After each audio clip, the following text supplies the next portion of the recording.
I can't actually post this until it's much, much closer to this book coming out for real. But I kind of wanted to get it done because I've read it once. I'm in my second read. I'm about 200 pages in on my second read. I told you I'd read it twice. And I felt like I'd spent enough time thinking about it, so it's not just fangirl response. I felt like I needed to do it now. So this is in October. Not even mid-October, so this will be a while. So I'd like to talk about Katie McGarry and her newest novel that comes out November 26th, Crash Into You, about Isaiah and Rachel. The idea is Isaiah, foster brother to sort of Beth and Noah, is in his senior year, and he's living with Noah. He's not supposed to be. He's supposed to be living with his foster parents, but what the social service people don't know won't hurt him. His mom has been out of jail for 2 years and is just now wanting to talk to him, so that's something else on his plate. And then Noah, who's in college and trying to work and all that kind of stuff, can't afford to live off campus anymore, so Isaiah decides to go street racing.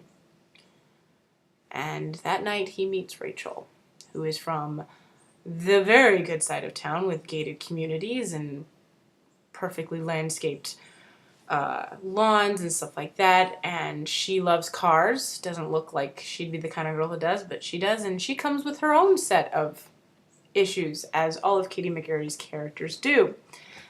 The youngest in her family, she's one half of a twin, but they're fraternal. Her brother Ethan, she has 3 older brothers. And she lives in the shadow of her sister Colleen, who died from cancer years before she was born, and she was basically conceived to replace her and her sister. And so she and her brothers and the family spends their entire time trying to make mom happy because she misses Colleen so much, and there's all this stuff. So there's all that family stuff. She's very shy, doesn't usually talk to boys. She loves to race her 2005 GT Mustang. I learned a lot about cars in this book. And through this street race thing, because the cops get called on this kind of stuff, Isaiah and Rachel spend more time together than you would expect. And of course, there's chemistry. And then there's threats, because the guy who organizes the street races has lost money. And his name's Eric, and he's a creepy. And so begins our story. I'm not going to tell you much more than that since it just came out, and I don't want to spoil you completely. But so we have the 2 issue-written things. We have the bad boy. I mean, Isaiah is tattooed, earrings, shaved head, very much not the boy, looking like the boy that you want your daughter to bring home to meet you. Rachel is as good as it can get with very little experience, very kind of innocent and pure, and that dynamic works well. There's some really good kiss scenes in this book, if that's what you're into. She also introduced a friend kind of Isaiah named Abby, who I really got to like, and I was glad that we brought a sort of friendship in. I like that she always has an adult, the social worker of Isaiah, in this one particularly, and then she has sort of a friend of the main character, so it's not just the romance, although the romance is obviously interesting and the main point, because it's romance. But I liked Abby. I'd be willing to also have a book about her too, just putting it out there. And, before I forget, Beth and Ryan and Noah and Echo make appearances, and more than just sort of briefly. Noah is, I think, a fairly significant part of this story. And here's my favorite part. Logan from Dare You To, Ryan's really good friend who is an adrenaline junkie and does all this stupid, weird, crazy stuff, kind of becomes friends with Isaiah a little bit. Like, they sort of have the same, their goals align and stuff. And I love Logan even more. Katie McGarry, would you please write a book about Logan? I know your next book, called Take On Me, is about West, Rachel's older brother who's a bit of a rebel, but I want a story about Logan. Okay, so I gave Crash Into You 4 out of 5 stars, and you're probably asking, oh my gosh, the last 2 books you gave 5 stars out of 5. Eden, what are you thinking? Well, it's still really, really good. And I'm comparing Katie McGarry level to Katie McGarry level. I'm not comparing it to other books of a similar genre because Isaiah's not my guy. That is such a personal preference. Do not let that deter you from reading this. It just didn't.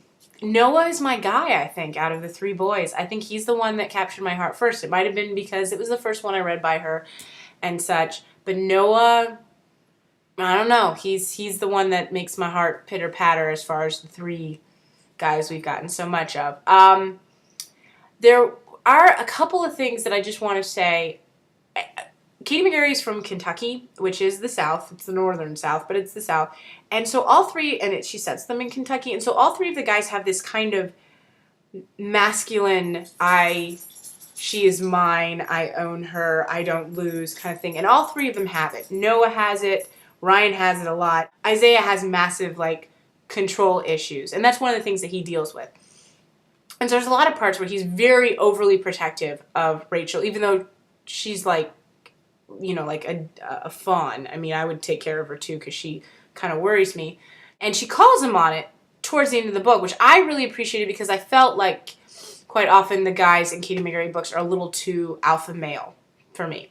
And too much, I'm the man, I will protect you kind of thing. And so I appreciated that Rachel kind of backed him off about that and said, look, this is my decision, I can do this, etc. and so on. So I'm really glad about that. But it is something I've noticed about in the three novels, that the guys are a little, he won't mess with what's mine kind of thing. And it's just something to note. You might personally not like that in a guy. I don't mind it so much in a book. I probably would really mind it if it was actually a person in my life. I'd probably slap them.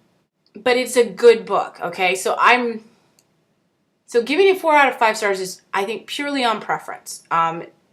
Noah Hutchins in Pushing the Limits just, I think, held my heart the most. And then the stuff in Dare You 2 I thought was so much more intense in a lot of ways. And that captured me and gave me the 5 stars. So 4 out of 5 stars is not bad. It's just, for me, it wasn't my favorite. It's still really, really good. And it still has the angst. Oh my gosh, you want to slap her older brothers because they're so overprotective? I mean, I really did. Her twin, as well as Gavin and Jack and West, and then Ethan's the twin, I think. And like I said, she's going to have another book coming out, probably, I'm assuming, 2014, about West, who is interesting. I wasn't as, captured by him as I was, Noah and Beth and Isaiah, sort of when I met them and wanted their stories. Like I told you, Katie McGarry, I still want a story about Logan. I still want a story about Logan. Please, please, please, please write us a story about Logan. Please. I'm just putting that out there. I've tweeted you about it, Miss McGarry, so you know how I feel about this. That's all I wanted to say. Good book. Definitely, it's very Katie McGarry. It feels very much like one of her books. You have angst. You have some really intense kissing scenes and chemistry. She writes kisses so well. I'm super impressed because it's not easy to keep talking about people's lips and stuff because, there's only so many ways you can say it. Buy it at a store near you. All right, so that's it for me. Who knows what I'm reading next? I don't even know. Enjoy your books, enjoy your life, enjoy the things you do. Go buy a Katie McGarry book because you need to. You need that in your life.